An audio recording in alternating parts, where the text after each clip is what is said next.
రవి గారు, Israel Iran యుద్ధంలో Iran ఒక పక్కన నిలదొక్కుంటూనే అమెరికాకి ఒక షాక్ ఇచ్చిన పరిస్థితి. అంటే ఖొమేని ఈరోజు వ్యాఖ్యలు చేశారు, నేను తిరుగు లేకుండా ఉన్నాను, మీరు ఏదో నన్ను చేశానన్నారు, అది ఇదని. ఏంటి సార్ ఎలా చూడాలి? అంటే ఇది నిజంగా స్టోరీలో పెద్ద ట్విస్ట్ లాంటిది కదా. ఇజ్రాయెల్ హఠాత్తుగా మేము చేసేస్తాము అని చెప్పి ప్రకటించేసింది. కొన్నాళ్ళ తర్వాత ట్రంప్ ఏదో వద్దని ఈయన కూడా వెళ్ళాడు, ఖొమైనీ పారిపోయాడు, ఎక్కడో ఉన్నాడు.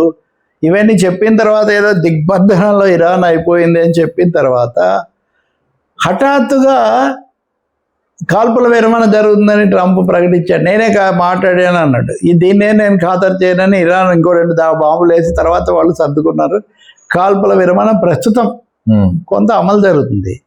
కానీ ఖొమైనీ ఇప్పుడు ఈరోజు ఇరాన్కి వచ్చి ఏవేవో వేషాలు వేశారు, నన్ను ఏం చేశారు, చాచి కొట్టాం మేము, మళ్ళీ మా జవులకు వస్తే జాగ్రత్త, మేము ఇంతటితో ఊరుకోబోమని హెచ్చరిక చేశాడు. ఇది స్టోరీలో పెద్ద ట్విస్ట్ కదా. అమెరికా కోణంలో చూస్తే క్లైమాక్స్ పూర్తిగా మారిపోయింది కదా. అంతా ఏదో ట్రంప్ చెప్పినట్టు ఇదంతా నడుస్తుందని. కాబట్టి ఏం జరిగింది అని చూస్తే ప్రమోద్, ఒక 10 రోజుల కిందట ఎప్పుడో ఇజ్రాయిల్ అనేక సార్లు బెదిరించి వాళ్ళ యొక్క అణుస్థావరాలు లేదా అణు నిల్వలు ఉన్న దగ్గర మేము దాడి చేసాము అని అవి ఒక 3 కేంద్రాలు ఉన్నాయి. మూడు చోట్ల ఉన్నాయి అనేది ఇది. ఇందులో ఒకటి నటాంజు, ఇంకోటి ఇన్ఫ్షా అనేది ఉంది, మూడోది ఫోర్డా. ఈ ఫోర్డా అనేది పెద్దది అని.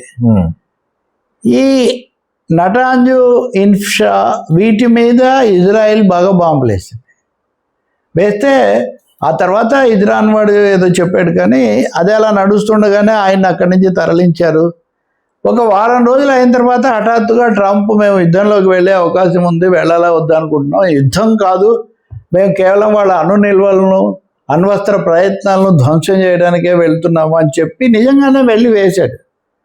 కానీ ఆశ్చర్యం ఏమంటే, మనం సినిమాల్లో కదా వాడిని ఎంత కొట్టినా కానీ చాలా బలాఢ్యుడైన మనిషి అలాగే గట్టిగా నిలబడినట్టుగా ఇరాన్ ఏమీ అవ్వలేదు. ఇరాన్ అలా గట్టిగా నిలబడమే కాదు, ఇజ్రాయిల్ మీద వాళ్ళు వందలాది డ్రోన్లు ప్రయోగించి వాళ్ళు టెల్ అవీవ్ విమానాశ్రయాన్ని అలాగే మా ఆసుపత్రులు కూడా ధ్వంసం చేశారని కొన్ని వాళ్ళు పెట్టారు.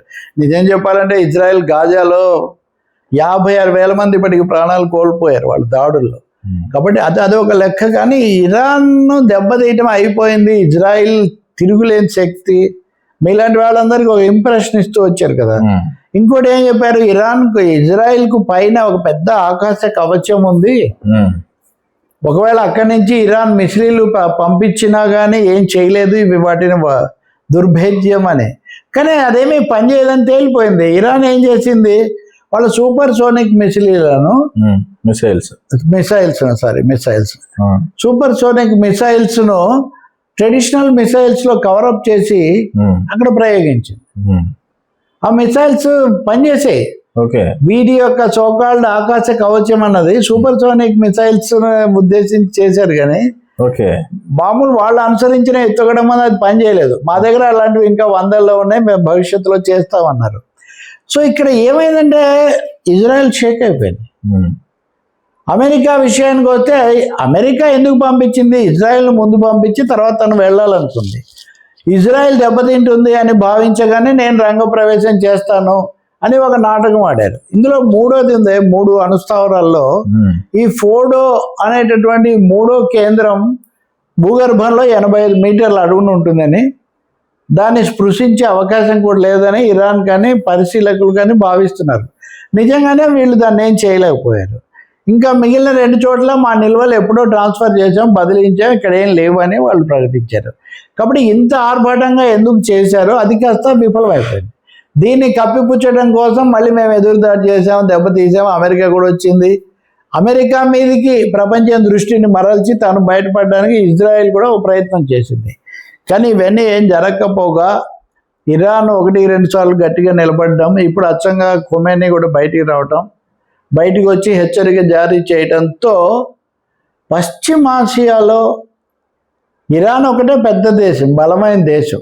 నిజానికి ఇజ్రాయిల్కు అమెరికాకు అది ఏమనాలి, కొరకరాని కొయ్య.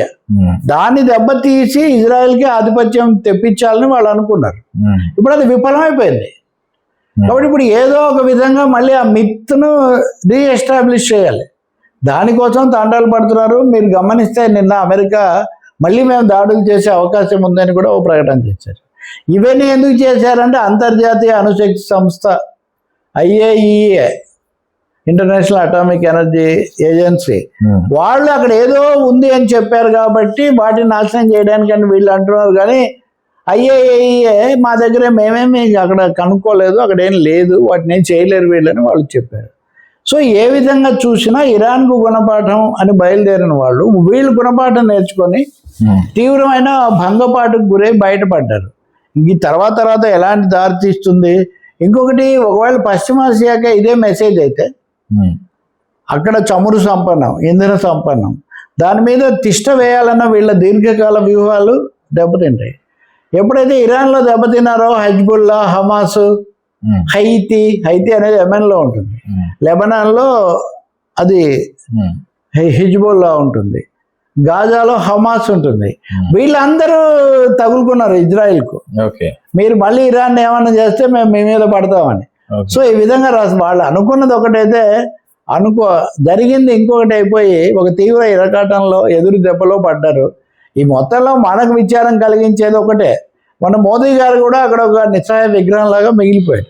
పాకిస్తాన్ అప్పుడు ఏం చేయలేదు, కానీ ఇప్పుడు కూడా ఒక్కసారి మటుకు ఇరాన్కు ఫోన్ చేశాడు ఆయన అధ్యక్షుడికి, చేసి కొంచెం ఉద్రిక్తత పెరగకుండా చూడండి అని ఇరాన్ అధ్యక్షుడికి చెప్పాడు. అరే దాడి చేస్తుంది ఇవన్నీ ఇజ్రాయిల్ అయితే నువ్వు చెప్తే ఇజ్రాయిల్కి చెప్పాలి, కానీ ఇరాన్కో చెప్తే ఉపయోగం ఏముంది? అమెరికా వాడేమో, ట్రంప్ ఏమో అప్పుడు పాకిస్తాన్తో నేను కాల్పుల విరమణ అన్నాడు, ఇప్పుడేమో నేనే చేశాను అన్నాడు. రెండు బూటకం. సో మనం ట్రంప్ను అనలేకపోయాం, ఇజ్రాయిల్ని అనలేకపోయాం. G7 దేశాలు ఒక తీర్మానం ఆమోదిస్తే అక్కడేదో బయటికి వచ్చాం, కానీ అక్కడ కూడా ఇజ్రాయిల్ను పాయింట్అవుట్ చేయలేదు. కాబట్టి వీటన్నిటిని చూసినప్పుడు బెడిసి కొట్టింది ఇరాన్ మీద దాడి, ఇవంతా బెడిసి కొట్టింది. మూడవది, పశ్చిమాసియాలో ఇజ్రాయిల్ గురించిన మిత్ చెరిగిపోయింది. మన దేశంలో కూడా ఎక్కువ వింటుంటాం, ఇజ్రాయిల్ వల్లే ఉన్నాం, ఇజ్రాయిల్ వల్లే ఇజ్రాయిల్ని ఇప్పుడు ఎవడైనా దెబ్బ కొట్టచ్చు అనే ఒక వాతావరణం కూడా వచ్చింది. ఇరాన్ గట్టిగా నిలబడింది. సో ఒక విధంగా పశ్చిమాసియా, తద్వారా ప్రపంచ దేశాల బలాలు, ఇక్కడ యూరోపియన్ అలీస్ కూడా వాళ్ళేదో ఫార్మల్గా మొక్కుబడిగా ఏదో విచారం వెలిబుచ్చడం తప్ప గట్టిగా అమెరికాను ఖండించడానికి సిద్ధం కాల. వాళ్ళు కూడా ఇప్పుడు ఇబ్బందిలో పడ్డారు. కాబట్టి ప్రపంచ దృశ్యాన్ని ఈ వెస్ట్ ఏషియా డెవలప్మెంట్స్ అనేవి తీవ్రంగా కుదిపేసాయి. ఇంకా తర్వాత ఏం జరుగుతుంది? అమెరికా ఈ దెబ్బతిన్నది కాబట్టి మరింత తీవ్రంగా వెళ్తుందా? వెళ్తే వాళ్ళు ఇప్పటికే ఒకసారి అమెరికా అదేది హర్మోజ్ జలసంధి దగ్గర వాళ్ళ యుద్ధ స్థావరాల మీద దాడి చేస్తామని చేశారు కూడా ఇరాన్ వాళ్ళు మళ్ళీ అలా చేస్తే వీళ్ళు మరింత దెబ్బతింటారు. ఖతార్లో చేశారు, అమెరికా స్థావరాల మీద వాళ్ళు 2 చోట్ల దాడి చేశారు. అమెరికాకే నేరుగా ఎక్కువ పెట్టారు. కాబట్టి అనుకోని మలుపు తిరిగింది. ఈ మలుపులో అల్లిన దేశంగా మన స్థానం మనం పెద్దగా కాపాడుకోలేకపోయామనే దిగులు కొంత ఉన్నప్పటికీ ప్రపంచానికైతే, పశ్చిమాసియాకైతే శాంతి కొంచెం వస్తుందేమో అని ఒక ఆశ. రైట్.